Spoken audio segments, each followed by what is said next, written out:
Be like, okay, Gucci Mane, it was another girl in the room with us. I wanted the girl. I didn't want your ass, but I knew your money could get us the girl.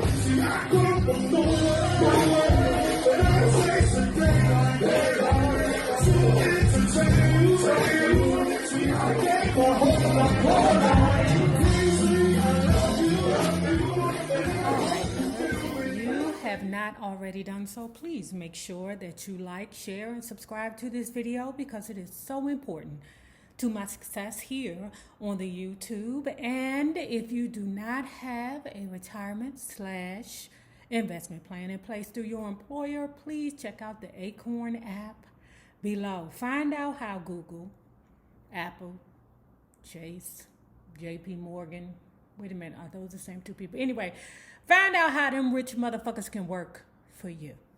Now, let's talk about what the heck is going on here now with you ninja news.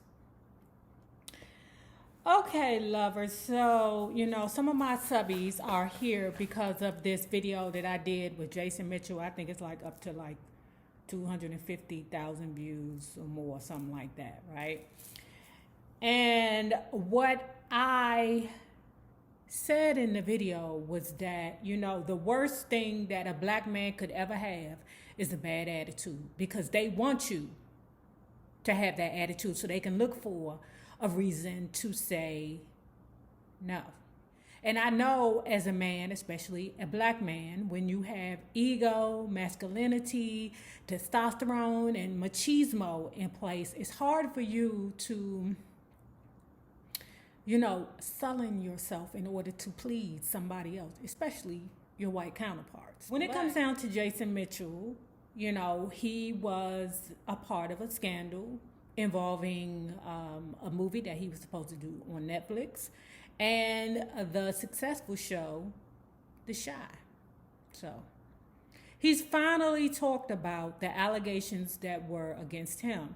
And according to him, the allegations that were put out there were never allegations of sexual misconduct. It was just bad behavior, okay?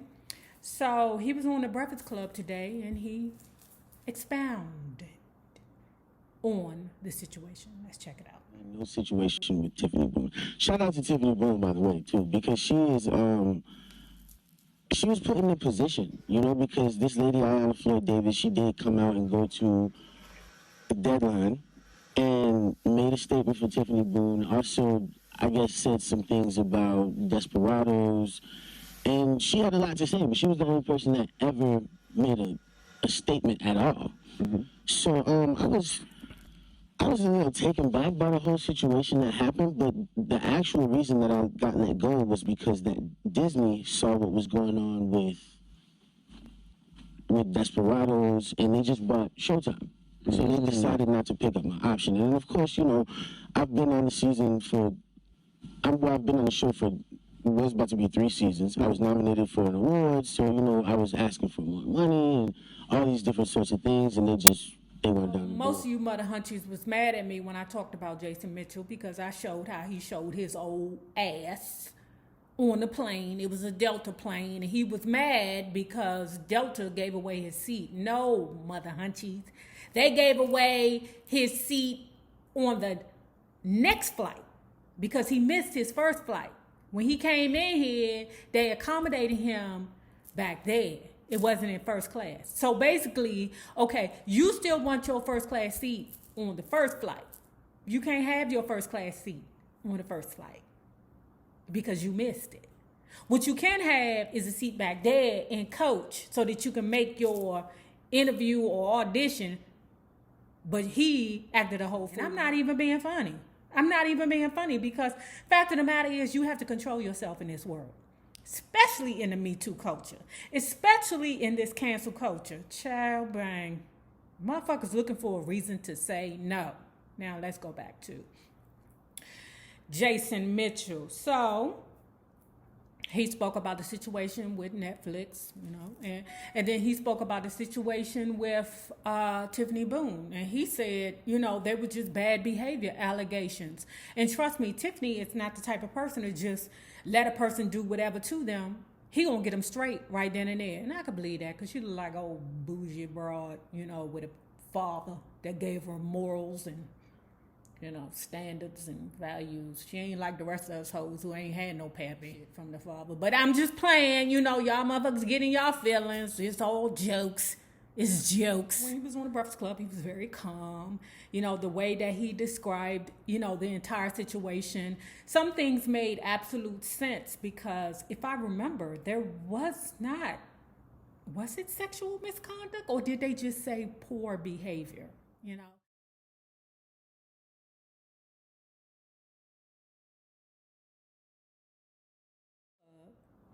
And shout out to DJ Envy and Angela Yee.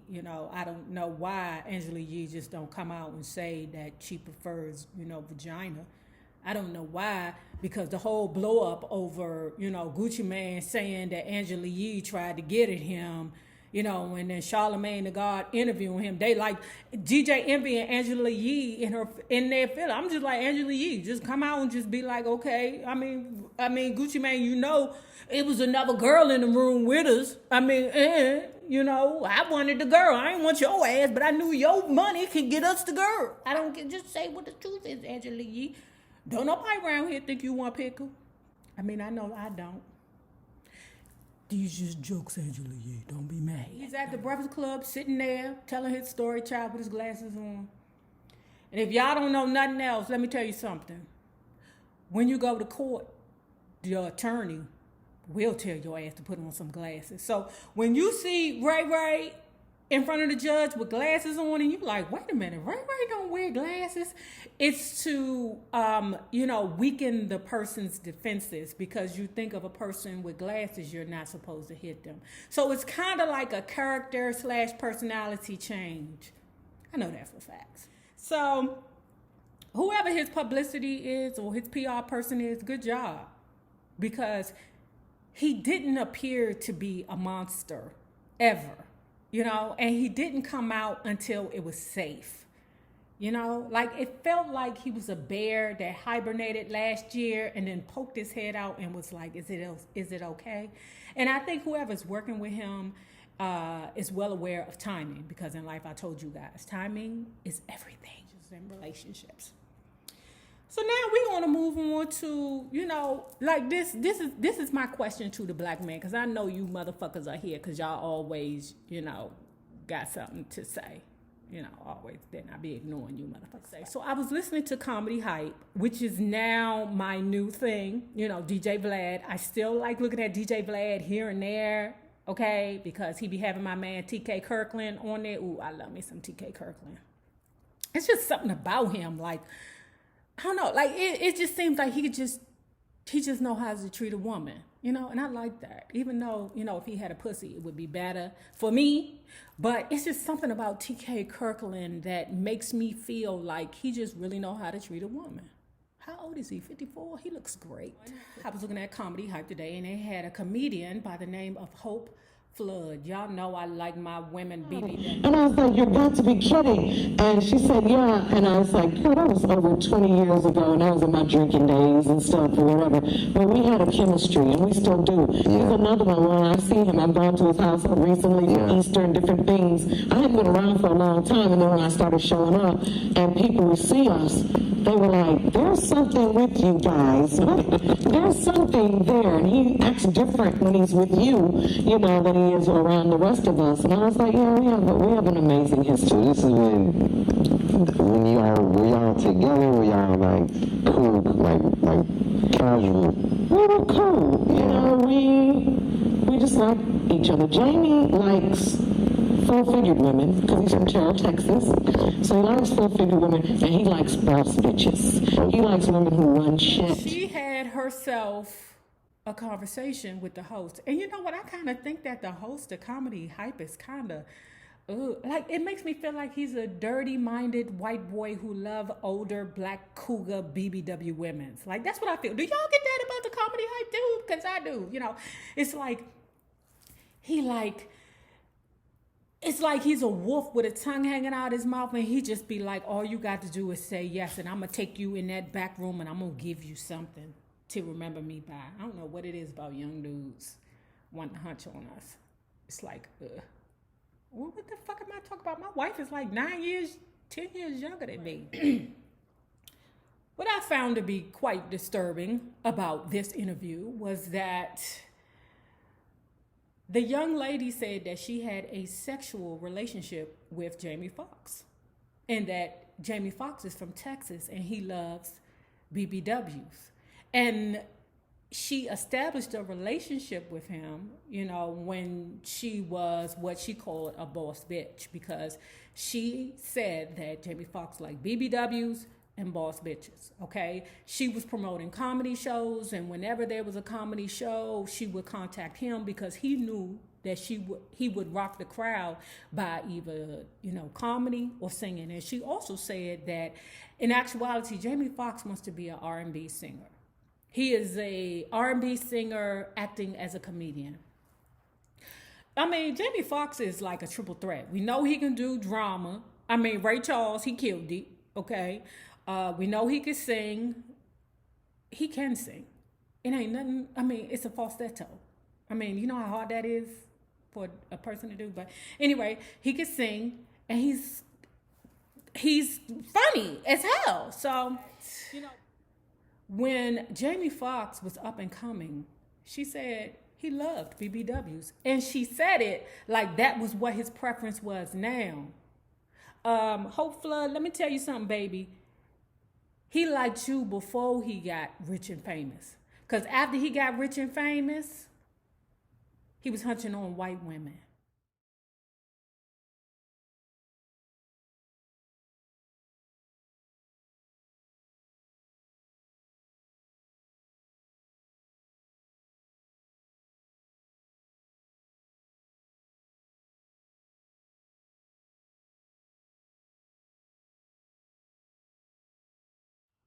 So black men, it's not the fact that you date white women.